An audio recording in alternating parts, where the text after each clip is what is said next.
Aujourd'hui, on va parler de confiance en soi. La confiance en soi, c'est différent, en tout cas dans mon modèle, de l'estime de soi. Même s'il y a des liens entre l'estime de soi et confiance en soi, je propose de distinguer les deux. Estime de soi, c'est plutôt je ne le vaux pas, je suis nul dans tous les contextes ou voilà, je ne le mérite pas. Confiance en soi, c'est plutôt par rapport à une compétence dans un contexte particulier. J'ai pas confiance en moi pour faire ça à ce moment-là.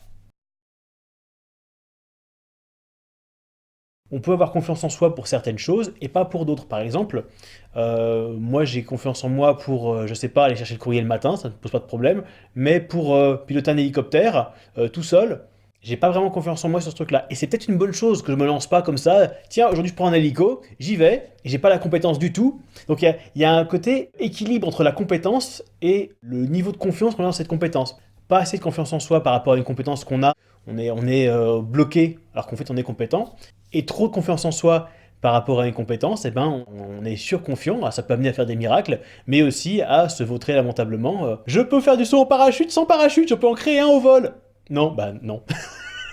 Bah typiquement moi en tant que coach, il y a des gens qui viennent pour ça aussi régulièrement, et si on s'y prend mal, on peut avoir un dialogue comme ça. Et pourquoi tu fais pas? Bah parce que j'ai pas confiance en moi. Ok, ok. Et de quoi tu aurais besoin pour avoir confiance en toi? Bah de confiance en moi. Voilà. Et donc c'est complètement bloqué. La confiance en soi est un concept, ce n'est pas quelque chose de tangible qu'on peut récolter dans son jardin ou ailleurs, c'est un concept et c'est un ressenti qui nous appartient. J'ai encore jamais rencontré personne qui avait pas confiance en soi pour vider un lave-vaisselle. Par contre, pour conduire une moto ou ce genre de choses, là, ça commence à titiller. En fait, quand on dit j'ai pas confiance en moi, on est en train de dire, je pense, j'ai peur. J'ai peur, il y a un risque qui me fait peur. Et c'est pas du tout la même chose. Quand on dit j'ai pas confiance en moi, c'est il faudrait que je bouffe la confiance en moi en masse, alors que j'ai peur, ça exprime une émotion et quelque chose qui est peut-être tangible, peut-être pas. On va voir. Dans le j'ai peur, moi j'ai identifié deux composantes qui me sont intéressantes. Il y a d'une part l'estimation du risque de se planter, donc combien de chances j'ai de rater, et qu'est-ce qui va m'arriver si jamais je me plante. Et c'est deux choses qui sont distinctes mais qui jouent toutes les deux. Sauf pour ceux d'entre vous qui ont l'habitude d'être des grands orateurs, d'être formateurs ou conférenciers, la prise de parole en public, je pense que c'est un exemple que je vais réutiliser beaucoup, c'est la peur numéro un aux USA. Si je prends la parole en public, je risque de rougir, et voilà, et tous les gens vont se moquer de moi. Vous notez l'estimation, ça va forcément arriver, et derrière, qu'est-ce qui va se passer? Ils vont me bannir de cette communauté, me jeter des tomates qu'ils auront créées sur le moment parce qu'on ne savait même pas qu'ils en avaient. Bref, il va se passer des trucs horribles. Donc vous notez, le risque estimé est de 100%, et les conséquences sont catastrophiques. Genre, c'est la bombe atomique chez vous. Moi, ma position par rapport à ça, c'est que pour les cas de risque social, je pense qu'il y a un biais énorme de surestimation. Je pense qu'on surestime fortement d'une part le risque que les choses qu'on n'aime pas arrivent, et le risque encouru si jamais on se plante est totalement surdimensionné. En gros, on se fait un film. Et ce que je trouve intéressant, il y a un paradoxe dedans, c'est que le film qu'on se fait dans notre tête nous fait vivre des sensations totalement horribles et nous conforte dans l'idée que c'est absolument horrible, que c'est pas gérable. Alors qu'en fait, c'est uniquement de la fantaisie. Ok, peut-être de la fantaisie basée sur des expériences précédentes, des fois où, je sais pas, réciter votre poésie en CM1, vous avez causé une peur de parler à vos camarades, mais c'était il y a 20 ans, il y a 30 ans, il y a 40 ans, je sais pas. En tout cas, voilà, toutes ces peurs, en tout cas dans l'ici et maintenant, sont des fantaisies. Paradoxalement, pour s'en sortir, il faudrait pouvoir se prouver que ces fantaisies sont fausses. Et donc, y aller, faire.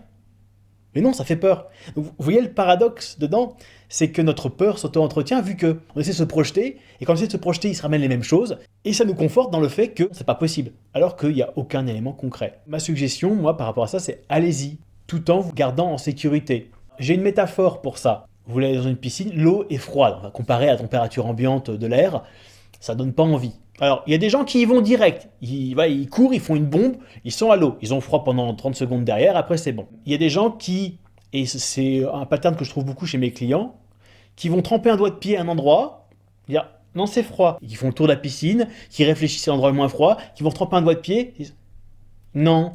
Ils passent leur temps à contourner la piscine, à mettre un doigt de pied et à chercher une meilleure stratégie pour que ça ne fasse pas froid. Donc ça, c'est un cas de blocage. Moi, ce que je vous propose, bon, si vous n'êtes pas plutôt bon pour les piscines, c'est d'y aller modérément. Comment on fait quand on a froid à la piscine? Bah, je pense que la stratégie classique, vous mettez un pied, un petit peu, vous mettez le deuxième et vous rentrez dans l'eau progressivement à votre rythme. Et voilà, vous adaptez à la température ambiante au fur et à mesure. Je vais vous raconter un exemple issu de mon expérience personnelle sur la danse, qui est un autre truc social. J'ai repris des cours de danse de salsa, donc j'allais au cours une ou deux fois par semaine, mais il y avait une soirée le dimanche, Et la première fois que j'ai voulu y aller, j'étais juste tétanisé. J'avais les tripes qui me serraient, je ne pouvais pas rentrer parce que effectivement j'avais peur en tant que mec dans ce genre de danse, c'est à nous de guider, c'est la tradition, c'est comme ça que ça marche. Et donc j'avais peur du poids, de la responsabilité qui incombait sur mes épaules du coup, de devoir guider et créer un truc intéressant pendant 3, 4, 5 minutes en connaissant 2 passes et demie de danse. Ça fait beaucoup de fois la même passe en 5 minutes. L'émotion partait pas, j'ai fini par repartir. Et j'ai pris des cours individuels avec une prof qui m'a appris de nouvelles passes, mais surtout qui m'a donné une super idée. Elle m'a dit, si tu te sens pas de faire une danse, fais une demi-danse, fais un quart de danse, un tiers de danse. Et tout de suite, la difficulté perçue pour moi était, c'est vrai que si je connais 3 passes et demie, les caser en 1 minute plutôt que 4, ouais, c'est pas mal, c'est pas mal, c'est pas mal. La musique démarre, j'y vais pas, j'attends 1 minute, 2 minutes, 3 minutes, voilà. Et après, je vais inviter cette personne et on fait la minute qui reste de danse.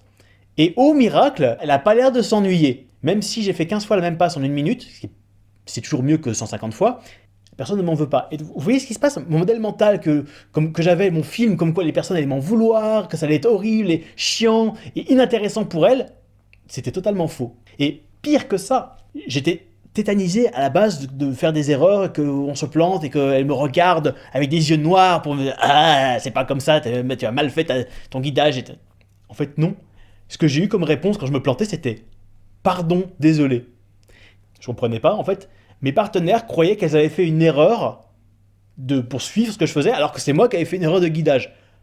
Très intéressant. Donc j'ai pas eu du tout le regard noir que j'imaginais. En fait, moi j'ai pris ça comme une autorisation de me planter, et mieux que ça, une autorisation d'essayer n'importe quoi en fait, parce que ouais, ça peut marcher. Mon film dans ma tête était totalement à l'ouest. Mais il a fallu que je me jette à l'eau, en sécurité suffisamment en tout cas, pour pouvoir me rendre compte que ma construction mentale était totalement pourrie. C'est quoi vous, votre demi-danse, votre quart de danse? Le truc dans lequel vous auriez envie d'avancer mais vous n'avez pas confiance en vous, pas assez? Ah, si on restreint, voilà, c'est comme si on mettait juste un pied dans l'eau. C'est quoi votre demi-danse à vous? Vous avez écouté la vidéo jusque-là, bon écoute, je vais y aller. Hein. Je vais aller prendre la parole dans ce groupe-là, je vais aller parler 1 minute, parce que c'est votre demi-danse à vous, c'est 1 minute, un truc que vous avez préparé. Ok, soit, vous êtes en sécurité par rapport à ça. Et là, vous y allez et vous pensez exclusivement à une chose, c'est est-ce que je rougis? Est-ce que je vais pas poser mes mots? Et en fait, votre cerveau devient obnubilé par juste le truc que vous souhaitez éviter, par le fait de contrôler. En fait, ça vous détourne de votre tâche principale qui est juste de parler. Plus vous vous concentrez sur ah voilà, je vais rater un mot. Au moment où vous en ratez un, parce que ça arrive, au lieu de dire c'est anodin et passer à la suite, c'est oh, c'est la catastrophe. Et là, vous avez le nouveau scénario catastrophe qui arrive en tête et ça vous déstabilise encore plus. Vous ratez un second mot et c'est la cata. Voilà pourquoi c'est paradoxal. Pour sortir de ce genre de situation, il y a ce que je pense être une clé super importante, c'est d'accepter d'être vulnérable, d'accepter votre condition d'humain imparfait. C'est-à-dire que oui, vous allez rougir, oui, vous allez buter sur vos mots. Le truc, c'est que si vous pensez que à ça et que vous imaginez que les autres vous attendent dans une perfection incommensurable, ça va créer un bouillonnement ici. Vous allez être sous pression. Alors qu'au pire, voilà, soit vous l'acceptez, soit vous leur dites, écoutez, je suis vraiment pas à l'aise avec la prise de parole en public, donc voilà, je risque de bafouiller, de ne pas trouver mes mots. Voilà, je vous demande de ne pas m'en vouloir, je débute dans le sujet. Vous l'avez dit. Et après, vous pouvez concentrer sur autre chose. En fait, là aussi, il y a un film qu'on se projette.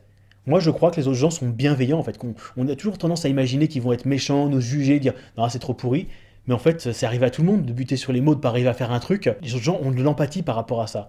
Si vous supposez, j'espère qu'à juste titre, parce qu'il ne faudrait pas aller dans une foule de requins non plus, si vous supposez que le reste de la salle, le reste des personnes est bienveillant, alors c'est bon, tout le monde a des failles, les gens pourront se connecter à vos failles et ça vous rendra encore plus reliés à eux en niveau connexion. Si vous êtes OK avec le fait d'être humain et imparfait, bah, ça sera beaucoup plus facile. Mettez-vous en sécurité, mais en même temps, ne faites pas confiance aux films intérieurs, ils sont totalement décorrélés de la réalité. Allez-y, découvrez le vrai terrain plutôt que le film que vous vous faites. Bonne expérimentation. C'est le son que c'est... Pardon. Ah